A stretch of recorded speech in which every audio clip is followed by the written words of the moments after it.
Alright बेटा, let's move to trigonometry. So trigonometry में we have two non right angle triangle और right angle triangle. ठीक है, इन दोनों को हमने डिस्कस करना है.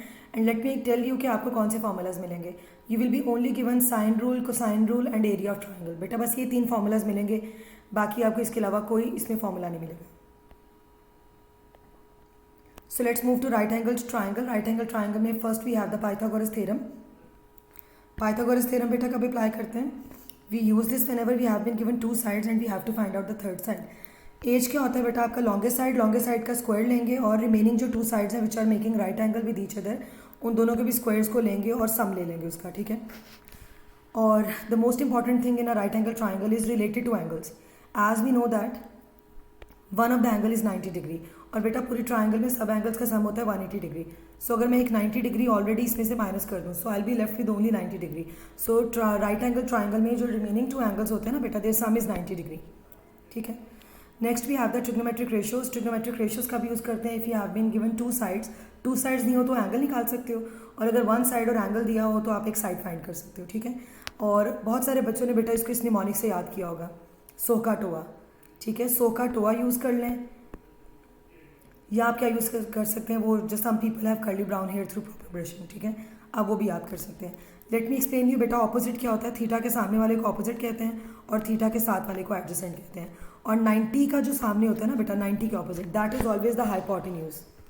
और एंगल कैलकुलेशन के लिए आप क्या यूज़ करेंगे? You will use these 3 functions, sine inverse, cos inverse and tan inverse. Then we have got the area of the triangle. Area of the triangle के लिए आपने क्या करना है? You have to use those 2 sides which are making right angle with each other. ठीक है, base और height दोनों को मल्टीप्लाई करें और उसका हाफ कर लें तो I get the area of right angle triangle. उसके बाद बेटा ये भी एक क्वेश्चन आता है, you have to check whether the triangle is acute, obtuse और right angle if the 3 sides are given to you. ठीक है, आप क्या करें बेटा, उन तीनों साइड्स में से सबसे जो लॉन्गेस्ट साइड है ना उसका स्क्वायर कर लें, ए स्क्वायर कर दें उसको, और रिमेनिंग 2 साइड्स जो बी और सी बचती है ना बेटा, आप उन दोनों के स्क्वायर्स को प्लस कर लें, सम ले लें उन दोनों के स्क्वायर्स का. अगर तो लॉन्गेस्ट साइड का स्क्वायर्स लेसर आता है इसके सम से तो it means it's an acute. अगर इक्वल आता है तो राइट एंगल्ड है, और अगर ग्रेटर आता है तो this is an obtuse angled triangle. Then we have the supplementary angles. बेटा सप्लीमेंट्री एंगल्स कौन से होते हैं? The 2 angles whose sum is 180 degree are called as supplementary angles. ये बेटा आइडेंटिटी ये है कि अगर मेरे पास एक एंगल थीटा है फॉर एग्जांपल, ये देखें तो इसका बिल्कुल एक्सटीरियर एंगल क्या होगा? 180 माइनस थीटा, क्योंकि you know angle on a straight line is 180 degree. तो अगर कोई भी ऐसे 2 एंगल्स हैं हुज सम इज 180 डिग्री, तो उस पर आप क्या अप्लाई कर सकते हैं? ये आइडेंटिटी अप्लाई कर सकते हैं. ये पेपर 1 में आ सकती है बेटा आपको identity.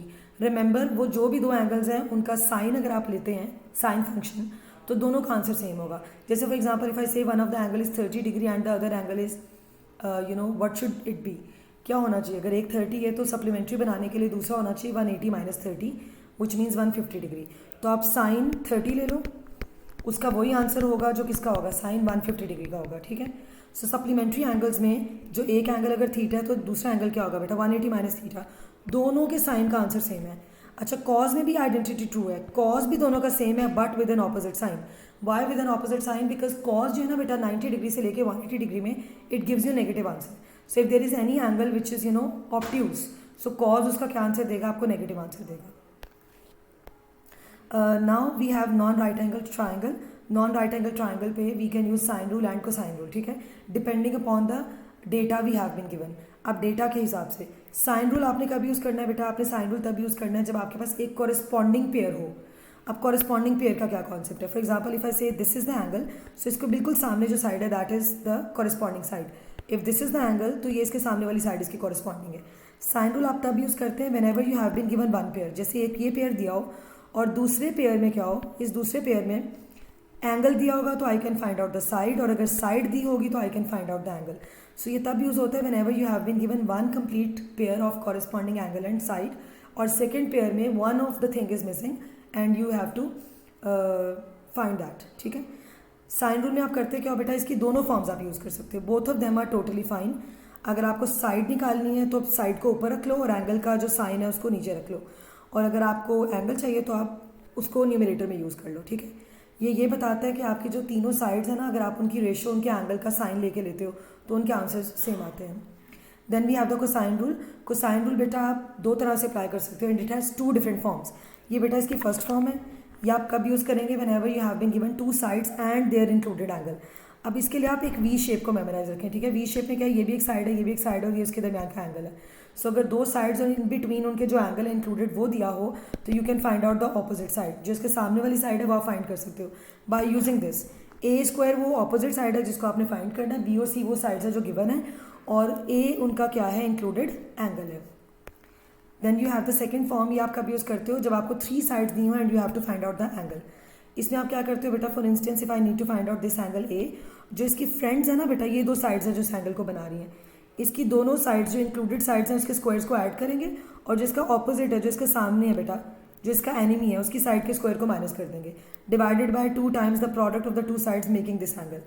So you can use this form whenever you have to find out the angle. Then we have the concept of shortest distance. Shortest distance क्या होता है बेटा, अगर आप एक पॉइंट से शॉर्टेस्ट डिस्टेंस फाइंड करना है लाइन का, so you must have to drop a perpendicular, ठीक है। Perpendicular distance is always the shortest distance. When you drop a perpendicular तो होता यह है कि you can make a right angle triangle which you can easily solve to find that shortest distance. उसके बाद let's move to the area of non right angle triangle. So बेटा सबसे पहले इसका जो फॉर्मूला है half A B sine c, ये आप कब यूज़ कर सकते हैं, if you have been given 2 sides, अगर ये 2 साइड्स दी और इनका इंक्लूडेड एंगल दिया हुआ है तो यू कैन यूज़ दिस, ये आप तब यूज़ कर सकते हैं। और by the way this is used in paper 2 because you have to use calculator for this. अब पेपर 1 में अगर नॉन राइट एंगल आएगी तो फिर क्या करेंगे, फिर आप ये तरीका यूज़ करेंगे, half base into height. And make sure one thing, कल आपका पेपर 1 है तो बेटा पेपर 1 में इट माइट कम, उसमें आप करते क्या हो, you pick any of the triangle दी होगी, कोई एक हॉरिजॉन्टल या वर्टिकल साइड उसकी ज़रूर होगी। So you can pick that horizontal और वर्टिकल साइड और आप उसको क्या कंसिडर कर लो एज अ बेस। जैसे फॉर एग्जांपल मेरे पास एक हॉरिजॉन्टल साइड है, मैंने इसको बेस कंसिडर कर लिया। अब आपने बेस कंसिडर करने के बाद you will be left with another point, एक थर्ड पॉइंट होगा, उस थर्ड पॉइंट से क्या करना है, you have to drop a perpendicular, that will be called as height. तो ये इसकी हाइट आ गई। अब आप क्या करें, हाफ बेस लें बेटा, ये बेस पूरी लेंथ है और ये इसकी हाइट है। सो इसके through you can find out the area.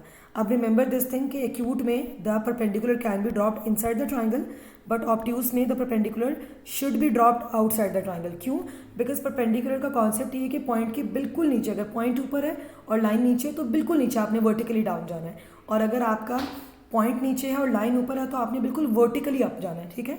तो अगर मैं इस थर्ड पॉइंट से बिल्कुल वर्टिकली डाउन जाऊँ तो this would be called as my H. सो ये मेरी हाइट होगी, ठीक है। Now let's move to algebra. Algebra में बेटा वी हैव क्वाड्रेटिक। क्वाड्रेटिक का you all will be familiar with the basic इसका स्टैंडर्ड एक्सप्रेशन। एक्स स्क्वायर के कॉफिशिएंट को ए कहते हैं, एक्स के कॉफिशिएंट को बी कहते हैं और कांस्टेंट को आप सी कहते हैं, ठीक है। This quadratic formula will be given to you in the formula sheet, so I don't think I should discuss this. जो बेटा इसके बारे में इंटरेस्टिंग फैक्ट है वो ये है कि मैंने अपने स्टूडेंट्स को कंप्लीटिंग स्क्वायर फॉर्म भी बेटा यूजिंग फॉर्मूला कराई है, and this is extremely important and easier because completing square form से now turning point should be calculated and it is new to your syllabus, so 100% guaranteed है कि बेटा turning point आएगा ही आएगा, ठीक है। और वो किस तरह आएगा, completing square form से आएगा। so आप ये देखें, this is a very very easy formula. what you can do is आप बेटा a b, ये देखें a है, ये c है, ये b है, जो बेटा आपके ए बी सी होते हैं ना, A X square plus B X plus C में, ये वही बेटा ए बी सीज हैं। तो ए यहाँ पे आएगा X plus B by 2 whole square है plus C minus B square by 4 है। सिर्फ आप अगर ये फॉर्मूला याद कर ले, you can easily find out the coordinates of the turning point. आपने करना क्या है बेटा, टर्निंग पॉइंट का एक्स कोऑर्डिनेट फाइंड करने के लिए whatever is in the bracket, only in the bracket, उस ब्रैकेट के अंदर जो भी है बेटा just put it equal to zero put करें। From here you can get the X coordinate of the turning point. उसके बाद बेटा ये जो पूरा नंबर बचेगा c minus B square by 4 है, this gives you the y coordinate of the turning point, ठीक है। So first convert your quadratic expression into the completing square form, after that you can easily find out the coordinates of the turning point.